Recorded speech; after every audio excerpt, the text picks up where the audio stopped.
contenir et de mieux délimiter les espaces. C'était ça qui, en tout cas dans les sources que j'ai pu trouver, semblait faire l'objet de pétitions de la part de la population algérienne.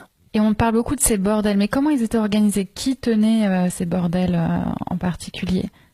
Alors bon, déjà il y a une législation qui est très très tôt mise en place. Il y a une série de décrets, d'arrêtés. Encore une fois, les dossiers de la police des mœurs sont très très bien fournis et expliquent et décrivent comment la liberté de mouvement des prostituées est réduite. Elles doivent avoir une carte spéciale qui montre qu'elles sont inscrites sur la police des mœurs. Toute fille étant vue en train de racoler dans la rue peut être automatiquement inscrite sur le registre de la police des mœurs et donc soumise à la réglementation, donc aller à la visite médicale qu'elle doit payer évidemment. Si elle est malade, elle doit aussi payer pour se rendre au dispensaire, mais cela est obligatoire. Tout ça est très très bien ficelé et organisé. Mais alors, du coup, est-ce qu'il y a seulement des Français qui vont dans ces bordels ou c'est une pratique qui existe aussi, qui se développe dans les sociétés algériennes de l'époque? Ça se développe aussi dans la société algérienne et en fait les espaces traditionnels de plaisir charnel qu'on a évoqués au début du podcast tendent à se transformer pour ressembler finalement de plus en plus au bordel à l'européenne où il y a une taylorisation de la sexualité. Une taylorisation? C'est-à-dire qu'il y a il y a certaines prostituées, et notamment au XXe siècle, qui ont jusqu'à 70 clients dans la journée. Donc, à la chaîne. À la chaîne, exactement. C'est vraiment cette logique où on n'a plus de rapport avec son client. Il n'y a certainement pas de récitation de poésie, etc. Mais on est tout de suite dans la consommation d'un corps.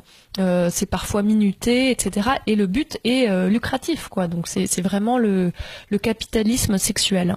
Donc encore une fois, ça n'existait pas du tout à l'époque précoloniale. Donc ça c'est vraiment nouveau.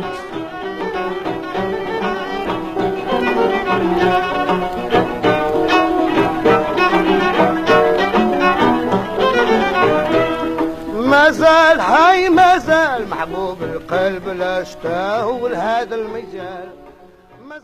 Bienvenue à nouveau sur Toumo, une série de podcasts sur le Moyen-Orient avec Aurélie Perrier qui nous parlait juste à l'instant de cette idée de contaminer, en tout cas d'importer des idées, des pratiques, des normes européennes dans la société algérienne.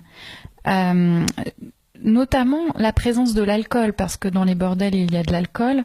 Est-ce que ça contribue à la diffusion de cette consommation dans la société algérienne? Alors en fait, il y avait une régulation contre la présence d'alcool dans les bordels. Mais ce qui se passe, c'est plutôt que les prostituées, après, sortent du bordel, ou en tout cas, tu évoquais tout à l'heure la folklorisation de la prostituée. Il y avait notamment une tribu en particulier dans l'Algérie ottomane qui était connue pour former des courtisanes. Et c'était quelque chose où les mères formaient leurs filles, etc. Et c'est quelque chose qu'elles pratiquaient pour un temps, pour amasser un petit pécule avant de se marier, et qu'ensuite elles abandonnaient entièrement cette profession. Donc l'idée d'être une prostituée comme quelque chose qui devenait en fait une carrière à vie et qui stigmatisait cette femme, c'est encore une fois quelque chose de nouveau. Mais donc avec la folklorisation, si tu veux, ou de la prostituée algérienne, ça fait aussi qu'elle rentre dans différents lieux, parfois dans des cabarets, etc. On fait venir une prostituée algérienne qui fait une danse érotique. Donc effectivement là elle est dans les lieux qui sont associés à la présence de l'alcool, etc., qui n'ont rien à voir avec les espaces traditionnels de plaisir que cultivaient les Almés. Donc effectivement ça contribue aussi évidemment à la stigmatisation croissante de cette profession. Et toi qui as travaillé donc beaucoup à Constantine, sur la ville de Constantine, est-ce que tu es allé dans ces quartiers qui étaient donc des quartiers réservés à la prostitution? Qu'est-ce qu'ils sont devenus aujourd'hui? Quelle est la mémoire de ces lieux? Alors c'est très difficile d'évoquer cette question avec les résidents parce que la sexualité reste quelque chose de relativement tabou.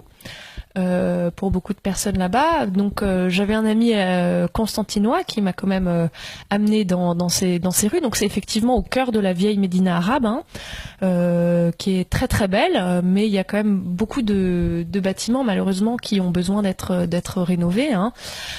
Puis on a l'impression de pénétrer dans un espace comme un autre, hein. C'est pas évident d'un œil extérieur de savoir que c'était des lieux de la prostitution. Alors en parlant à cet ami constantinois, les gens le savent, hein. Les gens le savent, et puis ces quartiers ont été bien sûr réinventés, réappropriés.